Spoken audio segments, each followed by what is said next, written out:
There was one occasion where two people were sleeping on the rocks beside the river, and one man woke up in the morning and heard the crunching of bones. It was a jaguar eating his companion. Put my foot down, went this side road, kind of a hairpin road, and started zigzagging the car as I saw this chap lifting the gun. Well, when I was 18 years of age, I joined up the Salesian Society, which is a very large missionary order, and was prepared to go anywhere in the world. I put down Brazil and specifically the Amazon area of Amazonas. My decision to be a missionary, well, that would go back many, many years, even to my childhood. When we actually took off, we were actually flying over the Amazon forest, and that was an awesome experience. Looking down over these thousands of miles of forests and these great rivers snaking through them, like, by twisting and turning like snakes to the forest. The words came to me of the song, or the hymn rather, we used to sing, "Oh Lord my God, how great thou art." Yeah. Anyway, I set off then for South Africa, and we left from Shannon Airport, Shannon to London, and then London to Johannesburg. I was driven down by car, long journey down to Cape Town, where I was to be based. The Brazilian Air Force would keep close to the river. We were going up along the Rio Negro, otherwise they would get lost over the forest. We arrived at a place called Yawara Te Cachoeira. It means the rapids of the leap of the jaguar. And this was on the border with Colombia. Talk about take nothing with you, no haversack, no anything. That's the way we set out. I hear some people moaning about when they went foreign, they got nothing in their pocket as they were going. And I said, don't worry, I had nothing in my pocket either. I didn't even have a ticket. Our conditions there, the living conditions were getting very simple. It was a wooden building, two-story wooden building, built by one of our Salesians from Czechoslovakia, a very good carpenter.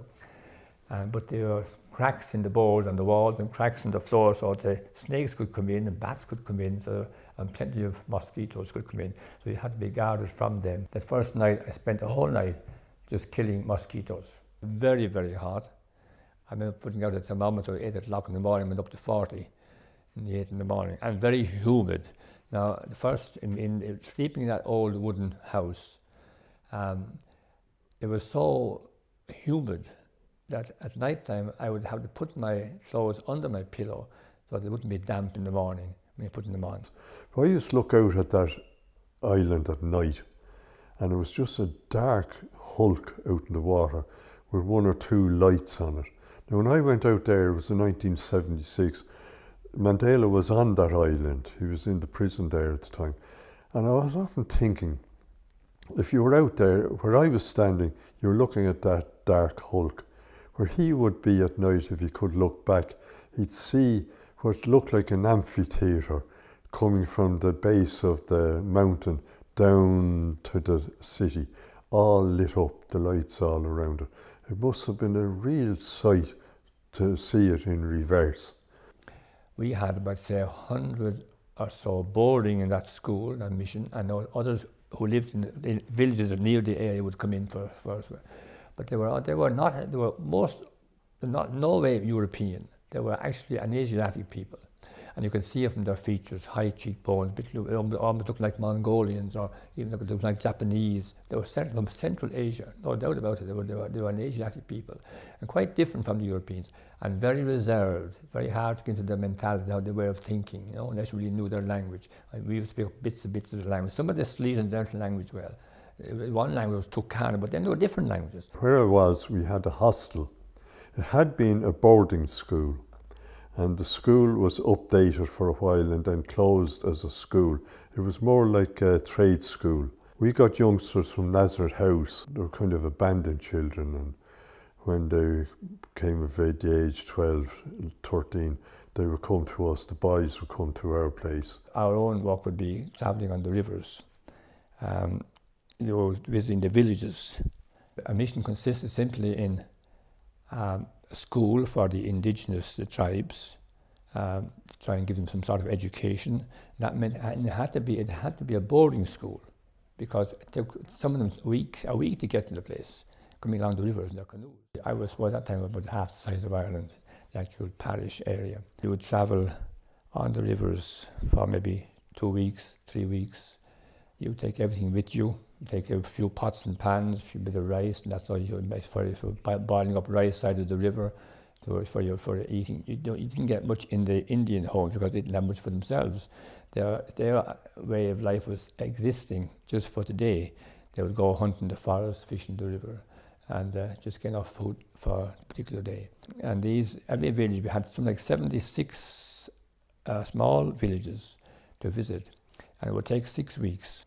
You had to go through a lot of rapids, so it was dangerous. In the house where I was, we had the title of Salesian Boys Hostel. We had a staff of what used to be known out there as coloureds and Africans and then whites. And the white people were Salesians mainly. The looking after the laundry and working around the kitchen, the cooking and the meals would have been done by what would have been known then as coloureds. And then the African people were doing the kind of washing up and those kind of things. But all the Africans and the coloured people, they were lovely people. It was a real break for me to get away from classroom work. And this was why I was in my element. It was like running a little hotel. But a jaguar came into the village at night time, and when he comes in, all the dogs start barking. And all get bark when the jaguar comes in. So the jaguar actually got a bit frightened. He rushed into a house. There were no proper doors, you know. And this young woman, a young baby, was sleeping in a hammock. And the jaguar came in, put a big paw into her face. But she had enough sense to go turn over and hold the child under her and roll off off the hammock. But she was badly mauled, her face. There was one occasion where 2 people were sleeping on the rocks beside the river. And one man woke up in the morning and heard the crunching of bones. It was a jaguar eating his companion. But so he managed to get away. I saw this road that I'd come on blocked with a cash in transit van across it. And then I noticed these fellas at the van with guns hanging down by their sides. Put my foot down, went this side road, kind of a hairpin road, and started zigzagging the car as I saw this chap lifting the gun. I got this sensation in my foot as if there was a fork driven up through the sole of my right foot. And I knew I was hit. It shattered there's a bone at the heel called the calcaneus, and it just made bits of that. We were there to educate them, first of all, in the faith, and then to make them literate, because maybe they write in Portuguese and able to speak in Portuguese and maybe communicate with white people, because there were a lot of white people coming into the area who would exploit the Indians. I said to myself, I'll stay here, this particular area, until we have the first indigenous vocation. 2 of them were pupils of mine, and then another one, and third of 3 of them. And now we have our own Brazilians, indigenous Indians, who are in charge of missions out there. When we were there, I was asked would I teach religion to these youngsters that we had in the hostel.